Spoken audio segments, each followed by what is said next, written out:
Hoje nós vamos começar um novo capítulo, não é um capítulo do mesmo livro, nós vamos começar um novo livro. Estamos dentro do mesmo período que nós estamos chamando de restauração, retorno do exílio, segundo templo, né? É um período longo, assim, até a destruição do templo no ano 70 depois de Cristo, é chamado período do segundo templo. Porque durante todo esse tempo, desde quando foi reconstruído o templo em 520 a.C. até 70 depois de Cristo, tinha esse segundo templo, depois da destruição do templo de Salomão. Então nós estamos dentro desse período, nós estamos começando um livro novo, que é o livro de Esther.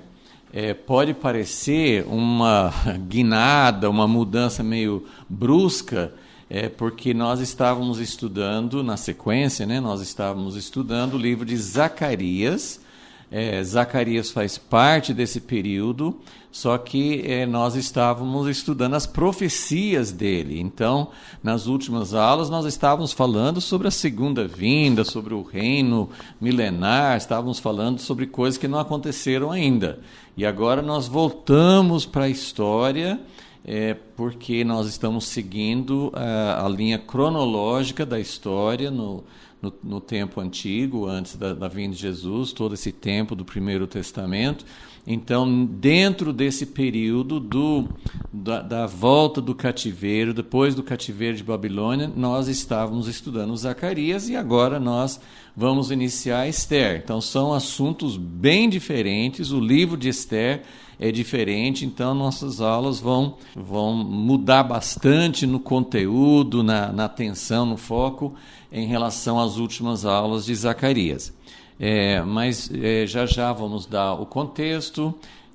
Na aula de hoje nós nem vamos iniciar o primeiro capítulo de Esther, estudando versículo por versículo, porque nós vamos dar mais esse contexto, nós vamos dar mais uma introdução esse livro de Esther e o assunto que está aqui para nós podermos nos situar à medida que formos estudando o livro. Essa introdução vai ser muito importante. Vamos orar. Senhor, nós dependemos sempre de Ti, Senhor, porque as coisas que o Senhor revela, as coisas que o Senhor deixou escritas, registradas para nós, são fatos históricos, são relatos. A história de Esther é uma história que nós já conhecemos, mas estamos procurando entender o que essa história significa no contexto maior do Teu plano de redenção para toda a humanidade.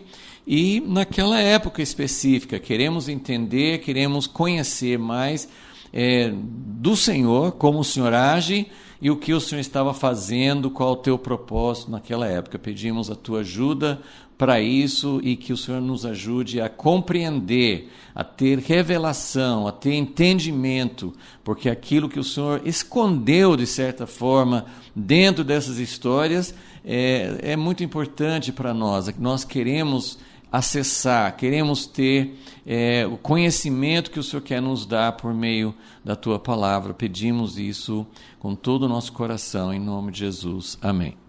Eu estou providenciando, né? Estou colocando aqui no grupo, onde você está acessando, né, essas aulas. Você tem dois arquivos que acompanham essa aula. Um arquivo é o esboço, que nós vamos seguir. Provavelmente nós vamos cobrir todo o esboço, né, dessa primeira parte de Esther, nessa aula de hoje. E tem também uma cronologia que nós já colocamos quando nós iniciamos o livro de Esdras. Então, e eu coloquei aqui nessa folha, mas se você tiver o arquivo, é bem mais completo, mais bonitinho, mais fácil de analisar.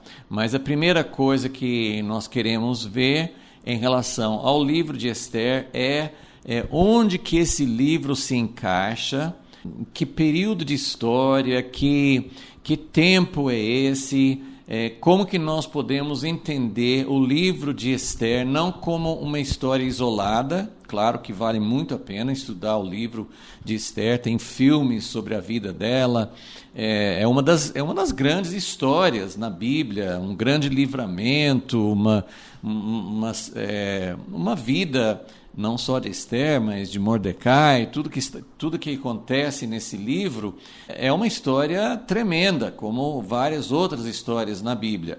Mas nós estamos estudando todas essas histórias, toda essa sequência, dentro de um contexto do plano de Deus, do plano de redenção, porque a Bíblia foi escrita assim. O objetivo, a compilação da Bíblia tem esse objetivo. Agora, quando eu mesmo, por muitos anos, quando eu lia esses livros, né, a gente lê na sequência que está na nossa Bíblia, então a gente lê Esdras, Neemias e Esther, na nossa Bíblia vem nessa sequência.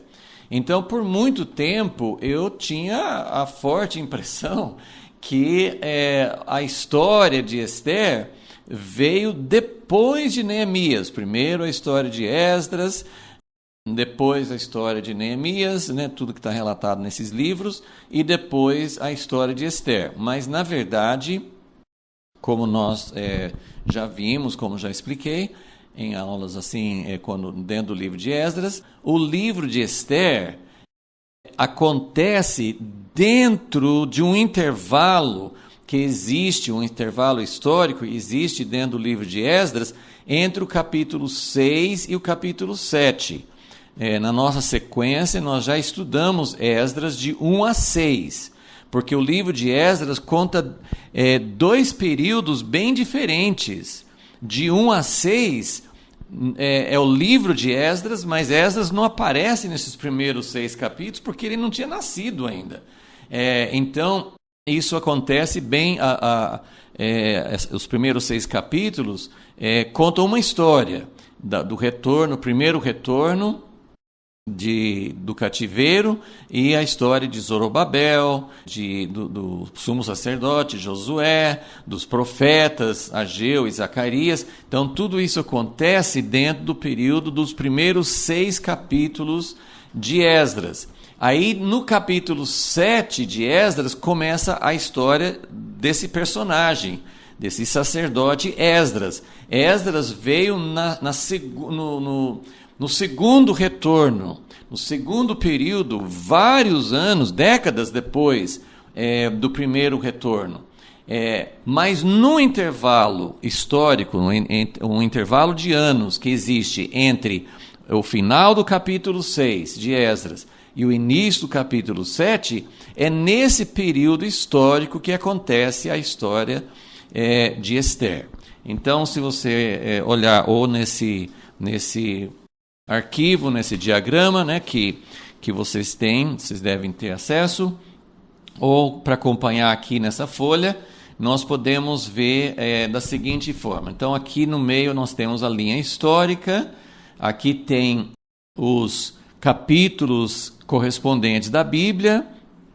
Então, o primeiro retorno, quando Ciro deu aquele decreto e liberou os cativos, os que tinham sido levados ao cativeiro por uma outra potência. Ciro é rei da Pérsia. Ciro conquistou Babilônia. Foi Babilônia que levou o povo de Judá para o cativeiro no tempo de Nabucodonosor. Então, anos depois, Ciro invadiu, depois que Nabucodonosor já tinha morrido, no tempo de Belsazar. Então, Ciro invadiu Babilônia e ele já tinha conquistado vários territórios, mas aí ele conquistou tudo que tinha no Império Babilônico, ele conquistou mais ou menos no ano de 539 a.C. E aí ele fez o decreto liberando, não foi só com Israel, com o povo de Israel, ele também liberou outros povos que tinham sido levados para o cativeiro, liberou para voltarem para suas respectivas terras. Depois vem Esdras de 3 a 6, conta a reconstrução do templo. Então, isso aconteceu poucos anos depois, mas assim, Ciro já tinha morrido, ele morreu numa batalha, então já tinha um outro rei, Dario. Dario não era da linhagem de Ciro. Nesse diagrama mais completo, você vê que tem um rei, filho de Ciro, chamado Cambises, mas ele governou por pouco tempo, 8 anos, então ele não aparece nas histórias bíblicas. Então, a reconstrução do templo, a finalização da reconstrução do templo aconteceu nesse período do outro rei da Pérsia, chamado Dario. E aí depois, então, que vem esse período que nós vamos começar a estudar agora. Então aqui você vê assim uma sequência de reis da Pérsia, Ciro, depois Dario. No livro de Ester, o rei é chamado de Assuero, mas isso seria um nome mais hebraico, uma tradução, vamos dizer assim, hebraica, né, do nome dele. O nome dele em persa nem vou arriscar, que é mais complicado para pronunciar. Esse nome Xerxes é o nome que ele é conhecido na história, mas é um nome grego.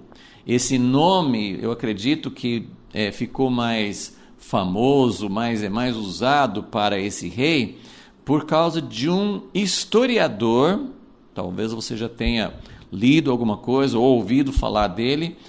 Ele é chamado o primeiro grande historiador, tipo pai da história, um historiador grego chamado Heródoto. Heródoto nasceu mais ou menos nessa época, mas ele escreveu, né, alguns anos depois, mas foi ele que registrou bastante coisa sobre esse rei Xerxes, e as coisas que ele escreve e outros achados arqueológicos, outros registros, confirmam bastante a história do livro de Ester. Não tem o nome de Ester nesses registros, Heródoto ou nenhum outro, não aparece o nome de Ester, mas os fatos históricos desse livro, vários fatos históricos, confirmam, o livro de Ester bate muito com os achados ou os registros históricos. Então, depois do rei Xerxes, vem o filho dele, Artaxerxes, e ele que é o rei durante todo o resto do livro de Esdras, quando Esdras voltou no segundo retorno, e também no tempo de Neemias. Então, isso aqui é só um rápido contexto histórico para a gente entender onde que o livro de Ester se encaixa, onde que esse período histórico se encaixa, para nós nos situarmos. Isso é muito importante, não para uma leitura avulsa. Se você lê o livro, a história de Ester e tudo que acontece aqui, você consegue tirar muito proveito. Todas as histórias bíblicas contêm muitas lições, muitas aplicações. Você consegue fazer muita aplicação pessoal, conhecer assim, o livramento de Deus, saber sobre o que Deus fez. Isso não depende, para você tirar esse proveito, você não precisa necessariamente ter esse entendimento que estou colocando aqui sobre o contexto histórico, a sequência cronológica. Mas para entender, que é o nosso grande objetivo nesses estudos, do estudo sistemático, é entender o plano de Deus. Como é que Deus desenvolveu o seu plano? O que Deus estava fazendo? Como que esse livro não só se encaixa no tempo cronológico, mas como que essa história se encaixa dentro dos propósitos de Deus. E nós vamos falar mais sobre isso daqui um pouquinho, mas desde o início eu quero enfatizar que esse livro, que é diferente em muitos aspectos, nós já vamos falar sobre várias características singulares, como que Ester, o livro de Ester, a história que é relatada aqui, como que isso é diferente, é realmente bem peculiar, bem singular, o livro e a história. Mas uma das coisas principais que eu já vou colocando aqui já no início é que todos os livros sobre esse período, já falei, nós chamamos de restauração, é tudo que aconteceu entre o que a Bíblia registra da história do povo de Israel. Registra o cativeiro na Babilônia, que é o final dos livros de 2 Reis, 2 Crônicas e Jeremias, os profetas do cativeiro, Ezequiel, Daniel. Então, nós temos o período do cativeiro, e depois do cativeiro nós temos esse período de mais ou menos 100 anos, bem assim aproximado, né? Mas mais ou menos 100 anos entre o retorno do cativeiro e o final das escrituras do Primeiro Testamento, chamado também de escrituras hebraicas, né? O que nós chamamos de Velho Testamento. Então, mais ou menos 100 anos, porque quando chega aqui nesse final aqui, 433, 400, mais ou menos esse período aqui, que eu coloquei Neemias, mas também é a data do profeta Malaquias, que é o último livro. Então, essa é a última parte que é registrada nas Escrituras. Então, aí nós temos aqui o chamado de 400 anos de silêncio. É silêncio no sentido, se não tinha um profeta, e nós, nos livros canônicos da Bíblia, né, nós temos outros livros, como os livros dos Macabeus, que relatam o que aconteceu depois, e tem os livros da história que a gente pode pesquisar, mas na Bíblia nós não temos nenhum livro, nenhum relato bíblico sobre esses últimos 400 anos antes da primeira vinda de Jesus.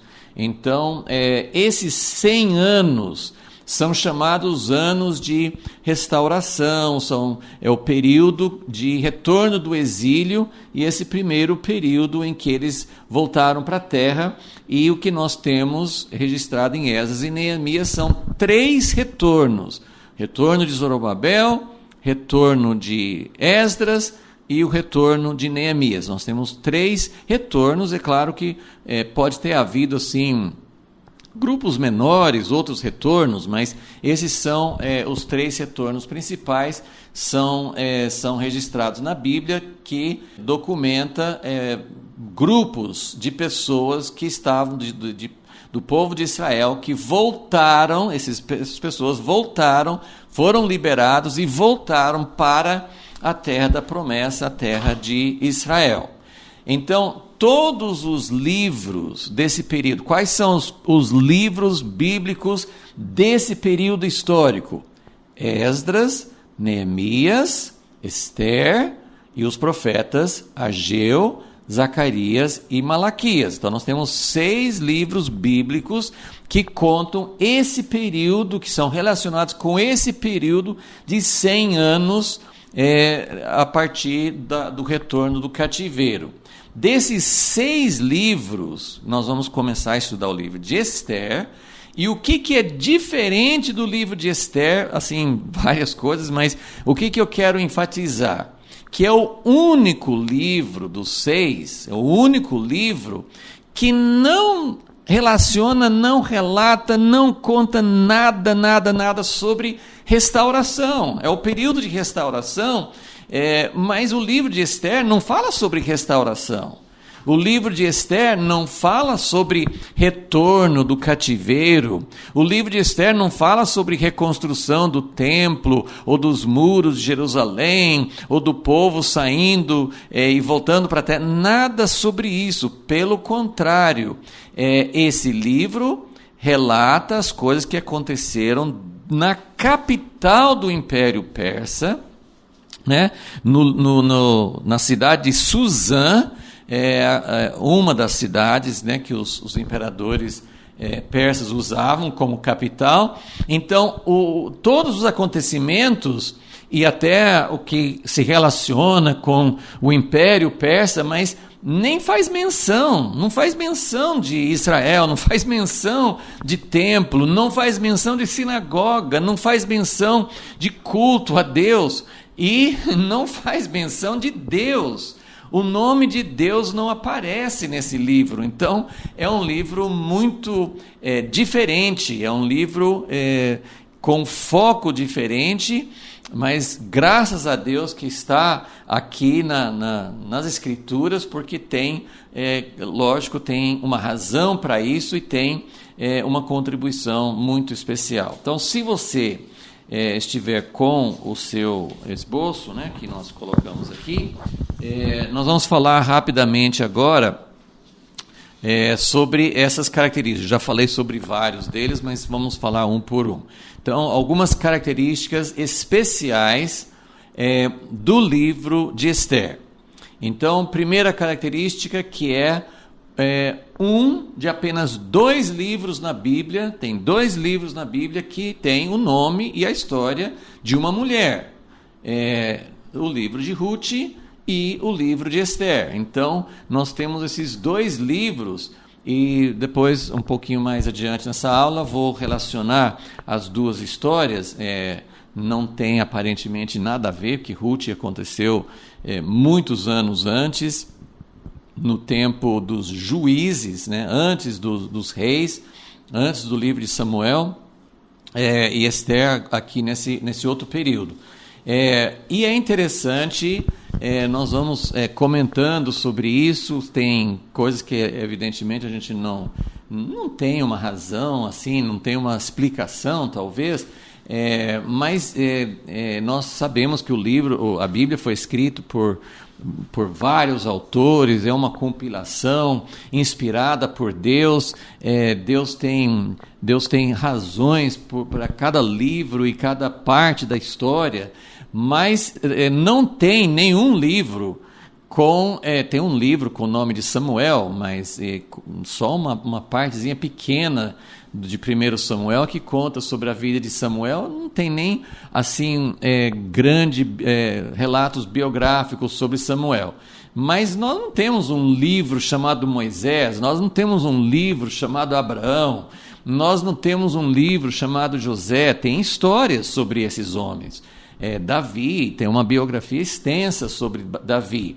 Mas é interessante que nós temos 2 livros na Bíblia com o nome e com a história de uma mulher. Então, isso é uma coisa bem significativa. Nós vamos voltar depois a falar mais sobre qual a importância desses 2 livros e o fato de ter a história dessas 2 mulheres. Segunda característica, que eu já mencionei, acho que muita gente sabe, é que é um livro que não tem o nome de Deus. E olha, eu nem sabia isso, pesquisando esses dias, preparando essa aula, eu nem estava ciente de que tem um outro livro na Bíblia também que não tem o nome de Deus, que é o livro de Cantares. Então, nós temos, na verdade, 2 livros que não mencionam o nome de Deus. Cantares é toda assim como se fosse uma alegoria também. Também não, assim, porque o livro de Esther não é alegoria, o livro de Esther é uma história, mas Cantares tem também uma característica bem diferente daquilo que o propósito e a natureza do livro, que é às vezes até mais fácil você entender que Cantares, porque está falando sobre a relação entre o rei Salomão e essa sunamita e tal, mas o livro de Esther não ter o nome de Deus assim chama mais atenção do que o livro de Cantares, porque o livro de Esther conta uma intervenção de Deus, nós vamos vendo isso à medida que formos estudando o livro, mas o livro de Esther, nós podemos dizer que é um livro que conta a respeito não de uma intervenção, como quando Deus abriu o Mar Vermelho para o povo sair do Egito, não é esse tipo de intervenção, mas não é menos sobrenatural. As coisas que aconteceram, as coisas que são relatadas no livro de Esther, são coisas fantásticas, como Deus mudou, como uma trama para exterminar toda a raça, não era em uma nação só. Como o rei da Pérsia governava sobre todo mundo conhecido naquela época, desde no livro de Esther, no primeiro versículo do livro, fala que é desde a Índia. Não tinha esses países com os limites geográficos de hoje, lógico, então, mas a região da Índia, que fica bem ao oriente, até ali eles não, a Pérsia nunca conseguiu conquistar a Grécia, mas governava sobre a parte que hoje é Turquia, sobre o norte da África, toda a parte do Oriente Médio, acho que talvez não Arábia Saudita, mas eles governavam sobre uma extensão muito grande, vários países de hoje, e houve assim, tinha um plano satânico de exterminar, de aniquilar totalmente o povo judeu, de onde viria o Messias, o Cristo, e todo o plano de Deus, que Deus ainda não terminou dentro do seu plano de redenção, e que a nação de Israel tem uma parte. Então, Satanás, ele sempre tenta impedir o plano de Deus. Ele queria eliminar todas as crianças pequenas quando Jesus nasceu, para evitar que o Messias pudesse fazer a sua obra. Ele quer eliminar a nação de Israel várias vezes na história, recentemente com o Holocausto, durante a Segunda Guerra Mundial. Então, Satanás tem esse plano de impedir que Deus termine a sua estratégia. E então, o livro de Esther conta como só Deus poderia ter mudado isso. Nenhum homem, ninguém poderia ter feito, nenhum grupo de homens, nenhuma estratégia poderia ter feito isso. Mas o livro de Esther conta tudo isso sem falar do nome de Deus. Então é algo muito tremendo, né, que nós vamos acompanhando. Tem uma razão, mas assim, para mim principalmente, assim, Deus, ele quis nesse livro fazer algo de uma forma bem diferente, para que nós pudéssemos descobrir, como nós precisamos descobrir na nossa vida e nos acontecimentos contemporâneos, nós precisamos descobrir a ação de Deus, muitas vezes quando nós não vemos nos acontecimentos atuais, nós não vemos Satanás abertamente, mas tem coisas que é ele que está fazendo. E nós não vemos Deus intervindo na história. Vai haver, nos últimos tempos, vai haver intervenções, vai haver algo assim que você vai poder identificar a mão de Deus. Mas tem muitas coisas, na maioria da história, na maioria das coisas que acontecem na nossa vida e nos tempos atuais, nós não vemos Deus. Então, Esther é para mostrar como a gente pode descobrir a mão de Deus, não agindo necessariamente numa intervenção visível, numa intervenção que você consegue ver que foi, isso aí foi Deus, assim, você não vê isso com seus olhos, mas você percebe claramente, e esse livro vai nos mostrar isso sem mencionar o nome de Deus. Então é uma coisa também maravilhosa. Algumas pessoas críticas, né? Sempre tem pessoas que estudam e que criticam, acham que a Bíblia não é a palavra de Deus. A Bíblia, às vezes as pessoas criticam uma parte da Bíblia. Não, isso aqui tem fundamento histórico, esse aqui é confiável como história, mas não como inspiração. Tem muitos críticos, muitos estudiosos que não têm uma visão boa, correta, né, da inspiração de Deus, né, das Escrituras por meio do Espírito Santo. Mas, e alguns tentaram, sempre tem até hoje pessoas que falam assim, não, Esther não pode ser um livro inspirado por Deus, porque nem fala o nome de Deus, mas sabemos que isso aí não é um argumento correto. A terceira característica especial do livro de Esther, ela é a terceira pessoa na história bíblica que ocupa um lugar de destaque num governo que não é o governo do povo de Deus.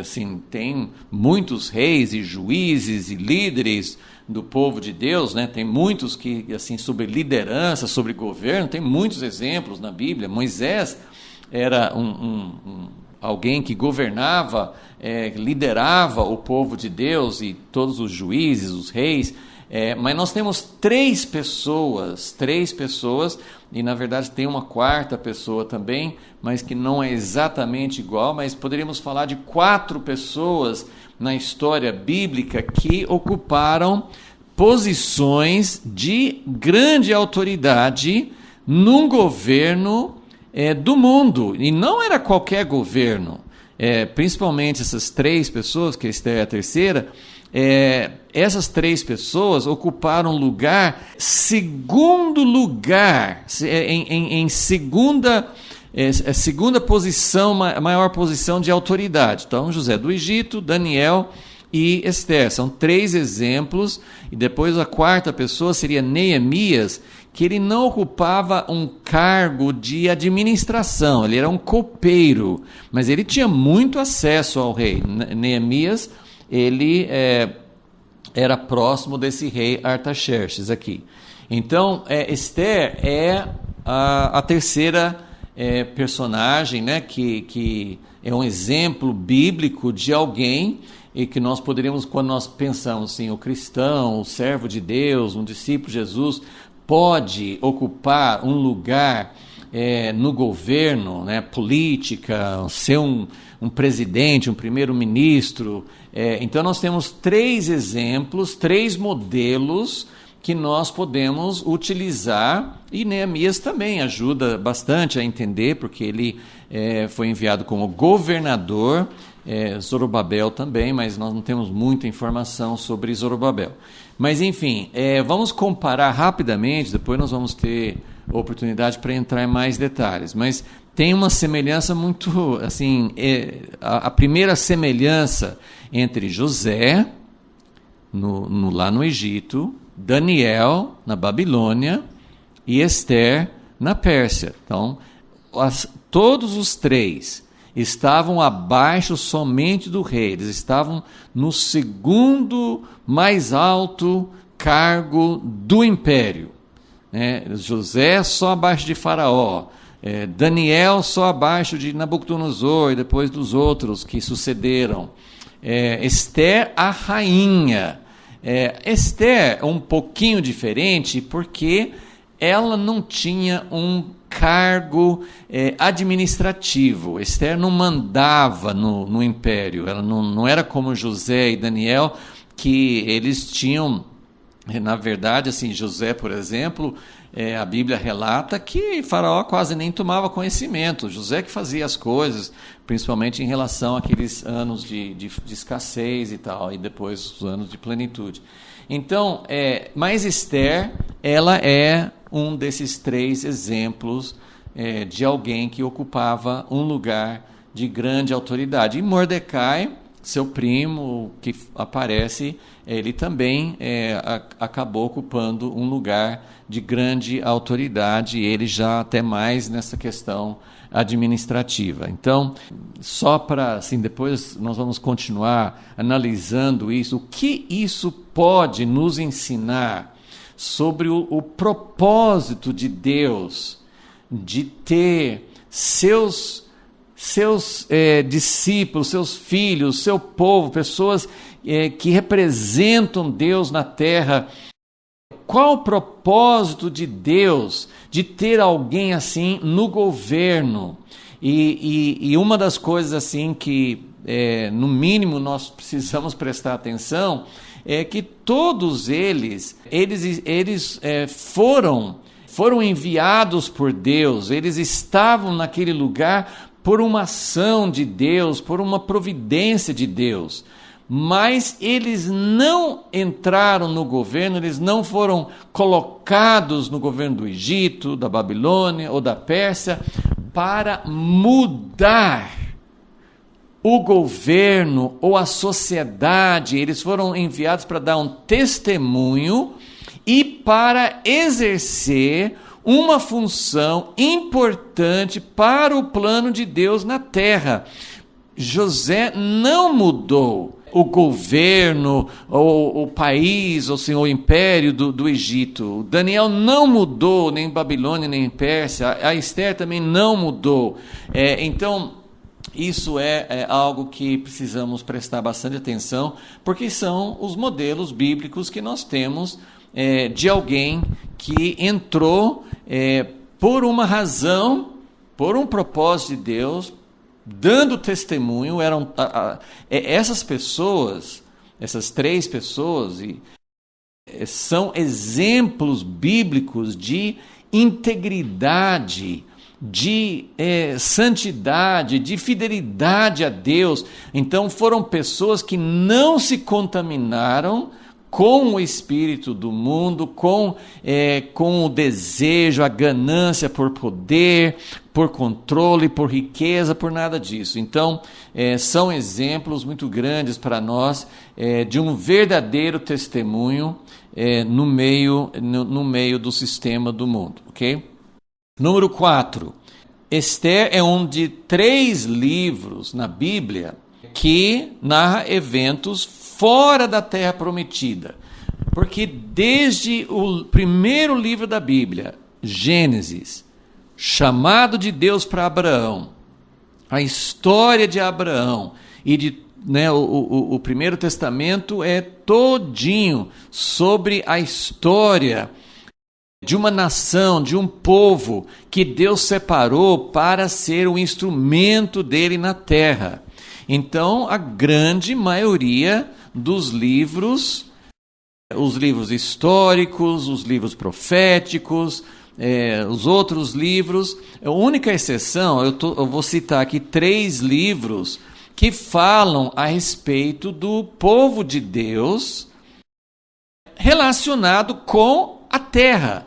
Porque o reino de Deus, o conceito de reino, o propósito de Deus de estabelecer o seu reino é na terra, e ele precisa de um povo. O povo é muito mais importante do que a terra, mas o propósito do reino de Deus é intimamente, essencialmente ligado a uma terra. E porque o propósito de Deus não é fazer um reino de pessoas flutuando pelo espaço ou numa dimensão espiritual sem a substancialidade de estar na terra e a manifestação de Deus na terra, toda a criação, tudo que Deus propositou fazer com essa terra tem a ver com lugares físicos e com manifestação e com o corpo. Então, a história da Bíblia, a história da redenção é inseparável da história da promessa da terra prometida. Então nós temos 3 livros na Bíblia, Esther é um deles, que relatam a situação do povo de Deus fora da terra. Então nós temos 2 livros do cativeiro babilônico, que são Ezequiel e Daniel. Foram os 2 livros, esses 2 livros, desde o primeiro capítulo, Daniel foi levado como cativo para a Babilônia. Toda a história de Daniel não voltou. Ele estava vivo quando Ciro deu a proclamação que podia voltar, mas Daniel não voltou para a Terra Prometida. Toda a história dele é fora da terra, dentro do cativeiro. O livro de Ezequiel também. Ezequiel é um profeta que já começa a profetizar lá na Babilônia. Então, esses 2 livros são os livros do cativeiro. Jeremias fala sobre o início do cativeiro, mas Jeremias nunca foi para o cativeiro. Ezequiel e Daniel nunca voltaram para a terra, mas Jeremias nunca saiu. Ele acompanhou os cativos para o povo de Israel para o Egito, mas ele nunca foi para a Babilônia. Então, desses 3 livros, só vou mencionar que o livro de Jó é um livro que aparentemente foi mais ou menos na mesma época de Abraão, então não tinha ainda essa história da Terra Prometida. Não sabemos se Abraão foi um pouco antes ou um pouco depois, mas o livro de Jó também, nós podemos até colocar como o quarto livro. Eu não estou colocando a mesma classe, porque esses 3 livros foram depois de ter uma terra, depois de ter um povo. Aí esses 3 livros falam sobre a situação do povo de Deus fora da terra. Mesmo nesses 3, sendo um dos 3, eu já mencionei, o livro de Esther é diferente. Por quê? Os livros de Ezequiel e Daniel foram escritos, era um período de cativeiro. O povo não tinha escolha. Eles estavam no cativeiro porque Deus determinou e eles tinham que ficar lá. Eles não tinham liberdade para sair. O livro de Esther nós não chamamos de tempo de cativeiro. O cativeiro tinha acabado anos antes. 50 anos, né, pelo menos antes do livro de Esther, Ciro tinha dado aquela ordem e o povo estava livre para voltar. O livro de Esther nós chamamos da dispersão ou diáspora. Os judeus, o povo de Israel, estava nesse lugar, Esther, Mordecai, todos os judeus que estavam, que nós encontramos nesse livro, eles estavam lá, mas se eles quisessem, eles poderiam ter voltado, eles estavam livres. Então a grande pergunta que esse livro não responde essa pergunta em si, mas a grande pergunta é: quem ficou, quem decidiu não voltar, quem tinha a opção de voltar para a Terra Prometida e não voltou, isso significa que eles estavam fora do plano de Deus?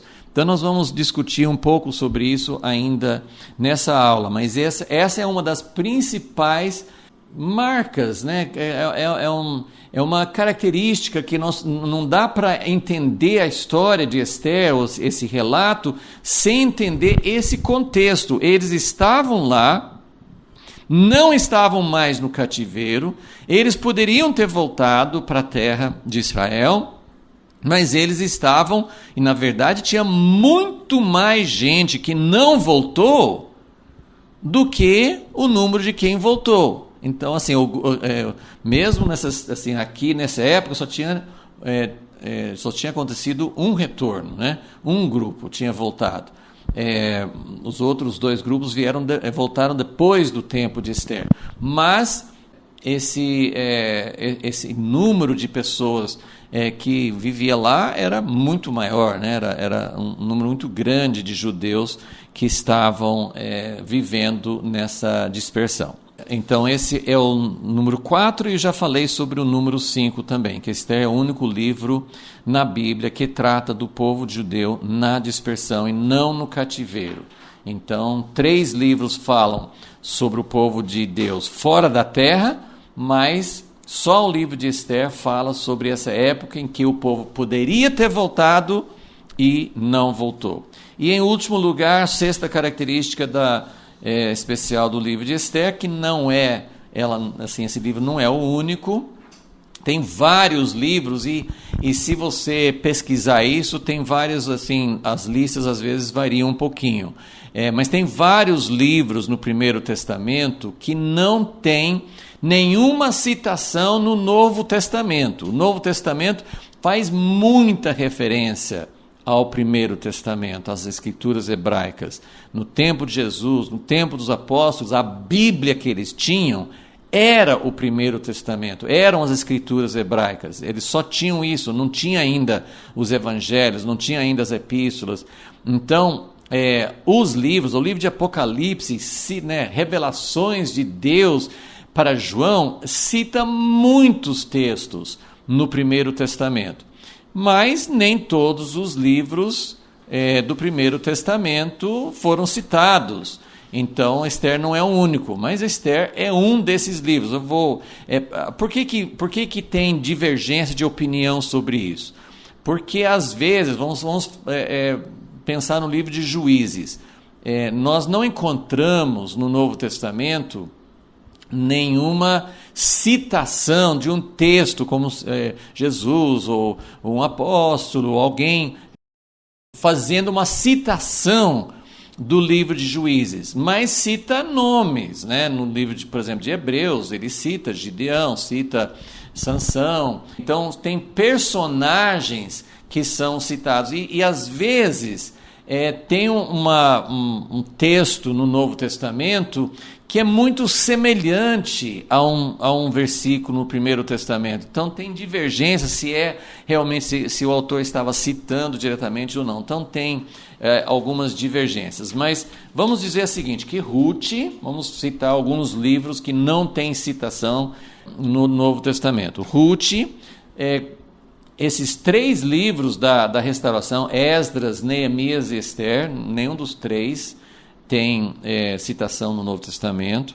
Os livros de Eclesiastes e Cantares também não têm citação. E tem alguns profetas menores, Obadias, Naum, Sofonias, também não tem citações no Novo Testamento. Então, mas Esther, então, é um livro. Agora, o que eu poderia chamar mais atenção é o fato, nós vamos ver isso depois, mas um dos objetivos do livro de Esther, assim, principal objetivo do livro de Esther é mostrar o livramento de Deus contra esse plano que o diabo teve naquela época, mas ele sempre tem, até hoje ele tem, o objetivo de exterminar o povo que Deus escolheu para usar como seu instrumento. Então, o grande objetivo do livro de Esther é mostrar esse livramento. Mas esse livramento, que é relatado no livro de Esther, gerou, por causa desse livramento, surgiu uma festa judaica que era celebrada até hoje, que é a festa de Purim. Nós temos 7 festas no livro de Levítico, 7 festas bíblicas, que vão desde o primeiro mês, se considerar o mês da Páscoa como o primeiro mês, Deus falou assim, esse vai ser o primeiro mês do ano para vocês. Então, para nós, assim, como o calendário judaico não coincide com nossos meses, as datas mudam um pouquinho, mas não muito, né? Então, a Páscoa acontece geralmente final de março ou mês de abril. Então, se o primeiro mês, o mês da Páscoa, até o 7º mês, que é exatamente esse período que nós estamos agora, inclusive ontem seria o primeiro dia do 7º mês, nesse ano de 2023, então nós estamos agora no 7º mês desse calendário judaico. Então, tem 7 festas que abrangem esse período. Além dessas 7 festas, os judeus hoje celebram mais 2 festas. Essas outras 2, uma delas não consta nas nossas escrituras, porque é a festa que surgiu no tempo dos Macabeus, que é a festa de Hanukkah, que houve um milagre naquele tempo das luzes e que o candelabro ficou aceso mesmo sem ter azeite e tal. Então essa festa, ela não a origem dela não é citada na Bíblia, mas no Evangelho de João cita que Jesus foi ao templo em Jerusalém nessa época da festa de Hanukkah. Então, é uma festa mencionada na Bíblia, mas como é o período dos Macabeus, não está nas Escrituras aqui, nós não temos a origem dela na Bíblia. E, então, nós temos, essa é uma das festas que veio depois das 7, e a outra festa, essa festa de Hanukkah, acontece geralmente no nosso mês de dezembro. E a outra festa é essa da festa de Purim, que aconteceu. Essa tem a origem dela está em Esther, mas nós não temos uma menção dela no Novo Testamento. Então, de alguma forma ou de outra, essas outras duas festas são mencionadas na Bíblia, né? Hanukkah, no Evangelho de João, e Purim, não fala no Novo Testamento, mas tem a origem dessa festa no livro de Esther. A festa de Purim acontece no último mês do ano judaico. Então, o primeiro mês, que cai geralmente em abril, a festa de Purim é entre o final de fevereiro ou março no nosso calendário atual. Okay? Então, só para entender que esse livro tem esse objetivo de relatar como começou essa festa de Purim. Ok, agora seguindo o nosso esboço aqui, eu queria falar rapidamente sobre o objetivo de Deus em contar histórias. Isso aqui é um grande assunto, mas eu só vou tocar rapidamente, porque o livro de Esther é uma história, né? Como o livro de Ruth é uma história. Nós temos histórias bíblicas, né? Tem a história de Abraão, tem a história de Isaac, tem a história de Jacó, de José. Na época de Abraão, desses patriarcas, não tinha nação de Israel ainda. Então, tudo estava envolvido, toda a história do plano de Deus estava envolvida, estava relacionada, atrelada à história desses homens, desses patriarcas e suas famílias.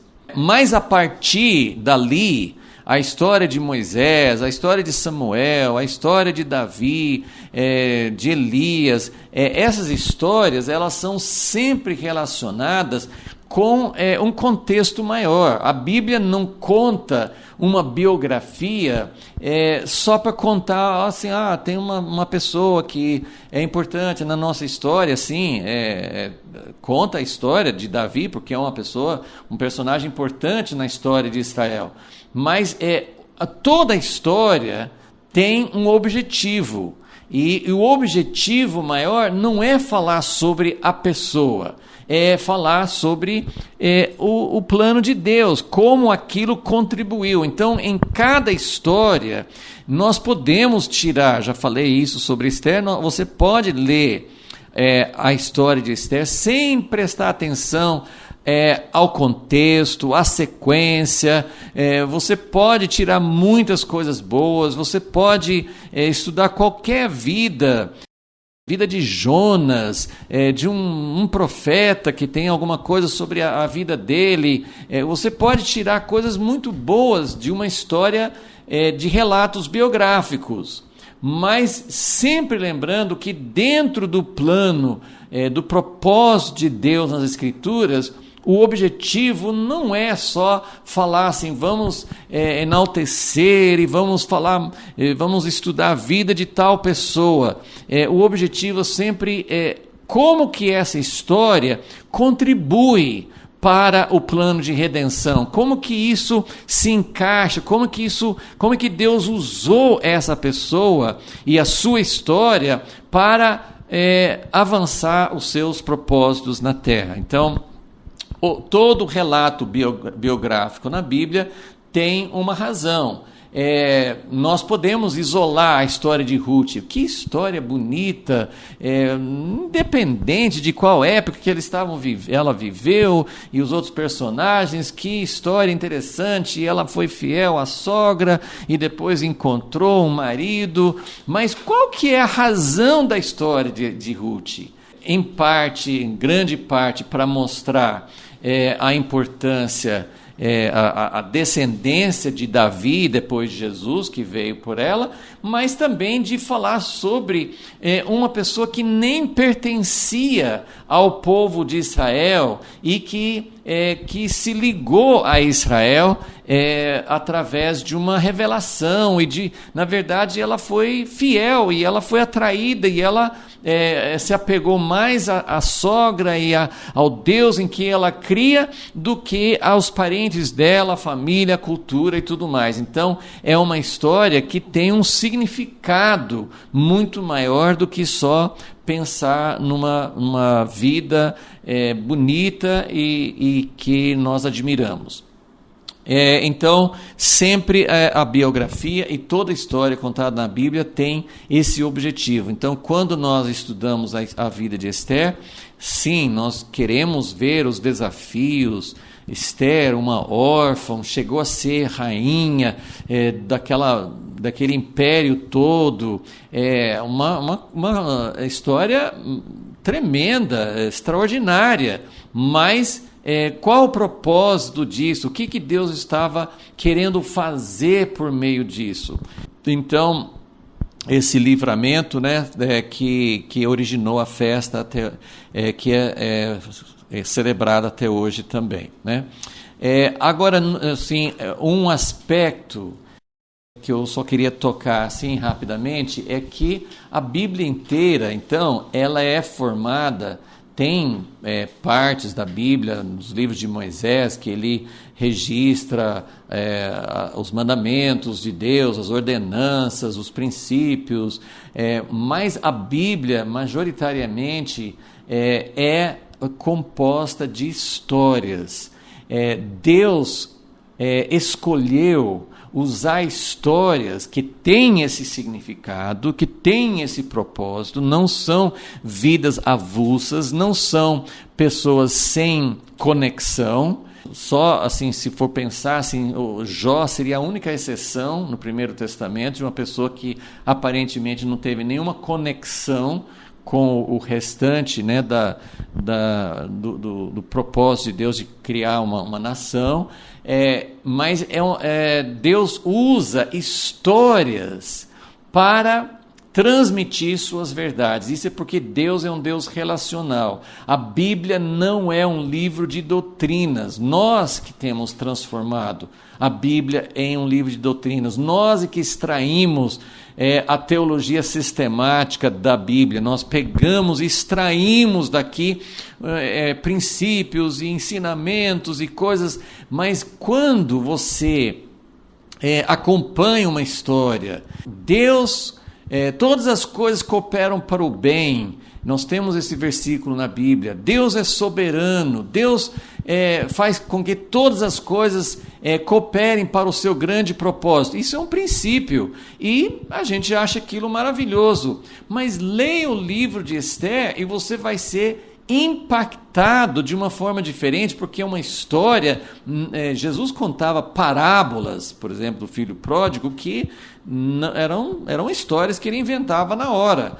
Mas a história de Esther, a história de Ruth, elas formam parábolas, mas elas são histórias verdadeiras. Então, elas são histórias que realmente aconteceram, mas que nos transmitem verdades, nos ensinam sobre Deus, nos mostram, nos impactam de uma forma diferente. Não nós podemos extrair algum princípio, mas Deus é um Deus que se relaciona com pessoas. A minha vida não vai acontecer a mesma coisa que aconteceu com Ruth, com Esther ou com outros personagens bíblicos.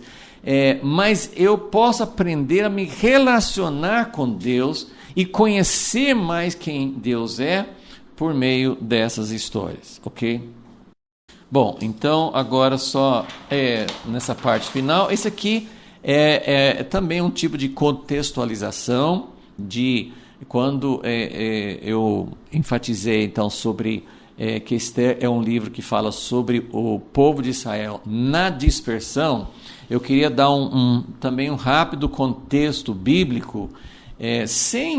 Tem muitas coisas aqui que a gente não tem como explicar ou saber exatamente como Deus age, mas eu queria colocar isso dentro de um contexto. É lógico que eu não vou responder isso hoje, a pergunta de será que o povo, Esther, Mordecai e os demais que estavam lá na Pérsia, será que essas pessoas, esses judeus que decidiram não retornar, podiam ter retornado, mas não retornaram para a terra quando Ciro deu aquele decreto, será que Deus estava com eles?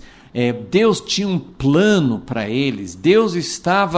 Eles estavam caminhando com Deus ou eles estavam totalmente fora do plano de Deus? O livro de Esther não pretende responder essa pergunta. Mas é algo que nós devemos continuar fazendo, porque, na verdade, essa história de dispersão, ela existe até hoje. Depois do tempo desse retorno do cativeiro de Babilônia, o povo, desde Ciro, 500 anos antes de Cristo, até o ano 70, e depois o ano 135 depois de Cristo, o povo podia ficar na terra que Deus deu para eles, a terra de Israel. Mas com a destruição de Jerusalém, e depois mais ainda no ano 135, os judeus foram dispersos. Eles não foram levados como no cativeiro de Babilônia, eles não foram carregados, escravizados para um determinado país. Mas a partir do ano 70 e 135, dessas duas datas, eles foram simplesmente expulsos da terra. Os imperadores romanos falaram assim: vocês podem ir para onde vocês quiserem, mas vocês não vão ficar aqui na terra. Voltaram a chamar de Palestina e tudo mais. Então, e aí a história dos judeus até hoje, até o século XX, é uma história do povo de Israel na dispersão. Era quase igual no cativeiro. Eles não tinham muita liberdade para voltar. Alguns judeus, sempre houve um número pequeno, bem pequeno, de judeus que continuou vivendo em Israel, mesmo durante esses longos séculos. Mas era muito difícil, eles não tinham liberdade, os governantes dos árabes, dos muçulmanos, eles não tinham liberdade para voltar para Israel. Mas agora, no século XX, no século passado, eles puderam voltar, criaram um Estado independente novamente. Então hoje nós também temos essa situação semelhante ao tempo de Esther, porque naquela época tinha dois grupos de judeus, os que estavam na terra e os que estavam na dispersão. Então hoje nós temos isso de novo, nós temos judeus no Brasil, nós temos judeus nos Estados Unidos, em praticamente todos os países, né? Nós temos judeus que resolveram, porque hoje também eles podem voltar. A nação de Israel permite que quem é judeu, mesmo que possa provar que é de uma família judia, eles podem voltar, voltar para Israel. Mas muitos têm escolhido não voltar. Então a pergunta é: para estar dentro das alianças de Deus, para ser realmente o povo de Deus, é necessário que eles voltem para a terra de Israel? Então aqui está no esboço também. Eu só queria acompanhar na história esses momentos em que, de alguma maneira, o povo de Deus, o povo de Israel, eles ficaram divididos por alguma razão. As primeiras vezes aqui era uma divisão por escolha. Então, desde quando eles entraram com Josué, no tempo de Moisés ainda, no finalzinho do tempo de Moisés, em Números, nós lemos que Deus deu a Moisés, ao povo de Israel, eles venceram dois reis, né, o rei dos amorreus e o rei de Bazã. Eles venceram esses territórios que hoje faz parte do país da Jordânia. Então, duas tribos, Gade, Ruben e metade de Manassés, 2,5 tribos, falaram: nós não queremos passar o Jordão e entrar na terra prometida, nós queremos ficar aqui porque é um lugar ideal para nossos rebanhos. E isso Moisés não gostou, foi uma coisa assim: vocês vão ficar meio separados, vocês vão desanimar seus irmãos. E, na verdade, eles ficaram mais afastados, eles fizeram parte das 12 tribos por muito tempo, mas foram as primeiras tribos que foram levadas para o cativeiro. Então, já foi praticamente assim, uma opção secundária, uma opção que não era ideal, né? Depois nós temos a grande divisão em 2 reinos, né? O reino dividido. Depois que Salomão não foi fiel a Deus, Deus avisou, falou assim, olha, eu vou rasgar o reino, vou tirar 10 tribos e vou dar para uma outra pessoa, não para seu filho. Então, aí nesses 2 casos, Deus continuou acompanhando, né? Nós temos a história das 2 tribos e meia, Deus não abandonou. Tem o reino dividido, né? Deus continuou, mandou Elias, Eliseu, continuou acompanhando as pessoas. Não eram pessoas que deixaram, essas tribos não deixaram de fazer parte do povo de Deus, mas sempre o que eu quero mostrar é que tinha uma espécie de segunda, uma opção que não era melhor, segunda opção. Às vezes a gente fala assim, Deus permitiu, mas não era o ideal, né? É usado o termo assim, a vontade permissiva de Deus. Deus permite que você faça alguma coisa, mas não é realmente o melhor que Deus tem para você ou para um grupo de pessoas. Esse reino dividido, depois que eles foram para o cativeiro, 130 e tantos anos antes do cativeiro da Babilônia, né? Eles foram levados para o cativeiro pela Síria. Depois disso, nós não temos um relato, Deus não acompanhou mais essas 10 tribos. É muito mistério, até hoje tem, né, tem muita especulação sobre quem são as 10 tribos, e tem até a possibilidade agora com DNA de identificar pessoas, talvez até descubra que alguém é descendente de uma dessas outras tribos, e elas aparecem, né? Tem acho que Ana no Novo Testamento que era descendente de uma dessas 10 tribos. Não foram pessoas excluídas, mas as 10 tribos como identidade, saber quais são, onde que estão, não fizeram mais parte dessa história que Deus acompanhou, ok?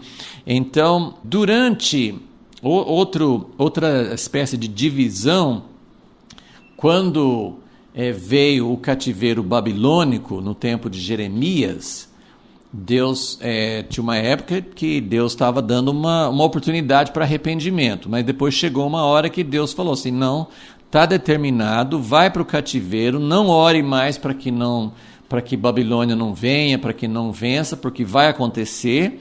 E até assim era uma coisa que parecia traição de Jeremias, porque ele falava com os líderes e falava com o povo, se entreguem, se submetam ao rei da Babilônia, vai ser melhor para vocês. Se vocês se entregarem voluntariamente, se entreguem à Babilônia, eu vou cuidar de vocês lá. E tanto é que durante o cativeiro, as escrituras não falam, que alguns ficaram em Israel. Ficou um punhadinho, um remanescentezinho. Mas não era esse o remanescente de Deus os que ficaram. Os que Deus acompanhou foram os que foram para o cativeiro. Então, é interessante que Deus acompanha uma certa linhagem, um certo grupo, assim, Deus trabalha mesmo dentro, ele escolheu a nação de Israel, mas quantas peneiras, quanto afunilamento, quanto sim que Deus pegava assim, um grupo, né, das 12 tribos, praticamente Deus ficou com a tribo de Judá, a tribo de Benjamim e a tribo de Levi. Foram essas assim que Deus continuou acompanhando. Paulo era da tribo de Benjamim, né, ele sabia da descendência dele. Então, tudo isso então para a gente pensar agora sobre esse tempo de Esther. Eu não estou dizendo que a pergunta é, no tempo de Esther, e isso faz um paralelo com hoje, porque hoje tem esses 2 grupos de novo. Durante o tempo, os séculos, desde o tempo que o templo foi destruído, o povo foi disperso, também nós praticamente só tínhamos a história dos judeus na diáspora. Nós não temos relatos sobre judeus que ficaram ao longo desses 2000 anos depois de Cristo. Nós não temos histórias de pessoas que ficaram em Israel, pelo menos assim, eu não conheço, né? Assim, não houve um acompanhamento de talvez alguns pouquinhos que ficaram em Israel. Qual que é a história dos judeus? A história dos judeus acompanha aqueles que estavam na diáspora. Mas como no tempo de Ester, nós temos esses dois grupos. Alguns retornaram à terra e outros, no caso, a maioria, ficou dispersa pelas nações no tempo de Ester. Hoje, de acordo com as estatísticas, está mais ou menos equilibrado. O número de judeus que vivem em Israel é mais ou menos igual ao número de judeus que vivem pelas nações.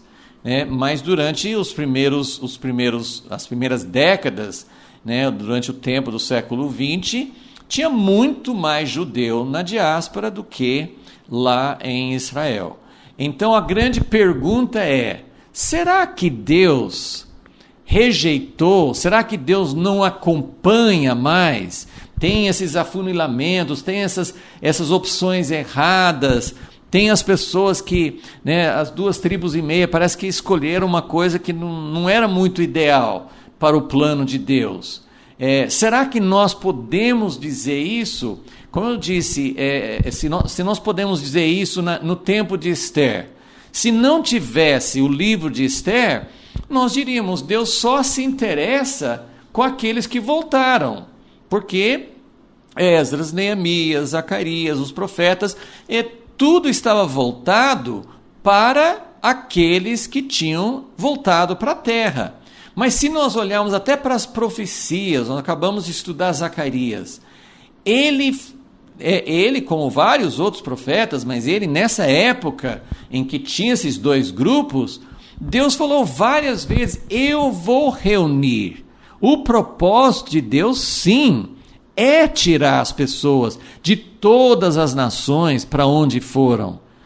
Deus não vai estabelecer seu reino, já estou praticamente respondendo a pergunta, mas Deus não vai estabelecer o seu reino na Pérsia, dentro desse contexto que nós estamos estudando na história aqui. Deus, no propósito final dele, o reino dele vai se estender por toda a terra. Mas quando nós pensamos sobre esse plano de Deus, o que Deus vai fazer até a segunda vinda de Jesus? Nós temos, nós, os gentios, estamos em todas as nações, mas Deus tem um plano para seu povo, e isso tem um paralelo no cumprimento espiritual, porque a mesma coisa que existe entre aqueles que voltaram para a terra e aqueles que ficaram dispersos, nós temos também na igreja. Como nós vimos no tempo que estávamos estudando o reino dividido, a nação, o reino de Judá, tinha a capital, a cidade de Jerusalém, o templo, estava muito mais próximo do plano de Deus. Mas as outras 10 tribos também faziam parte do povo de Deus. Então nós temos essas duas posições. Muitos cristãos vivendo em situações que não são o ideal de Deus para nós. Estão mais distantes da prática do reino, da restauração do reino. Nós estamos estudando o período de restauração. Então, é correto, Esdras, Zorobabel, Esdras, Neemias, tudo estava focado em voltar para a terra, em restaurar o templo. Isso era o propósito de Deus. E Deus tem esse propósito hoje com a nação de Israel e também com a restauração da igreja. Então, Deus tem algo para aqueles que vão voltar para a posição diante dele, que Deus possa restaurar um protótipo, uma primeira base, um pequeno lugar para o Rei Jesus voltar. Mas tem muita gente, geralmente muito mais gente, dispersa no meio das nações. E no meio das nações, no seu significado, né, Esther, Mordecai, Deus colocou Esther dentro do palácio como rainha. Mas isso significava que o reino de Deus estava chegando para a Pérsia? Não.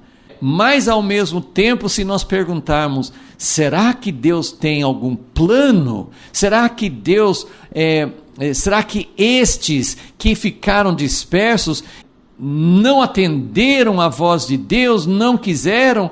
Sim, pode ser que muita gente, isso aí Deus é quem sabe da vida de cada um naquela época, se eles receberam o chamado de Deus, se eles ignoraram, se eles não atenderam, nós não sabemos, isso pode acontecer hoje, mas o livro de Esther, e é isso que eu estou colocando isso como nossa introdução e como algo assim, um aperitivo para que a gente deseje, para que a gente leia o livro de Esther com essa pergunta e com essa busca de entender assim, Deus pôde fazer, Deus queria fazer alguma coisa com aqueles que estavam dispersos, tinha um plano dele para essas pessoas. Talvez essas pessoas não foram desobedientes à voz de Deus. Se você for olhar essa história de Esther com Mordecai e tudo, eram pessoas que estavam andando muito perto de Deus, mas não estavam envolvidos, aparentemente não foram chamados para fazer parte de uma obra de restauração. Então, essa é a nossa introdução para entender como que nós vamos olhar para essa história, como que nós vamos buscar entendimento nessa história tão linda. Senhor, nós reconhecemos que tem muitas perguntas, nós não podemos dar uma resposta geral para todo mundo devia ter voltado para a terra, qual era a posição de cada pessoa, claro que nós não temos essa pretensão de querer saber, mas esse livro está nas Escrituras, está aqui para nos mostrar que o Senhor está fazendo muitas coisas ao mesmo tempo, que o Senhor age para restaurar, mas o Senhor age também em outras frentes e em outros contextos. Então, ajuda-nos, Senhor, a compreender e a cooperar com aquilo que o Senhor quer fazer e que o estudo desse livro possa ser importante para nós. Nós desejamos e queremos que o Senhor fale conosco. Pedimos isso em nome de Jesus. Amém.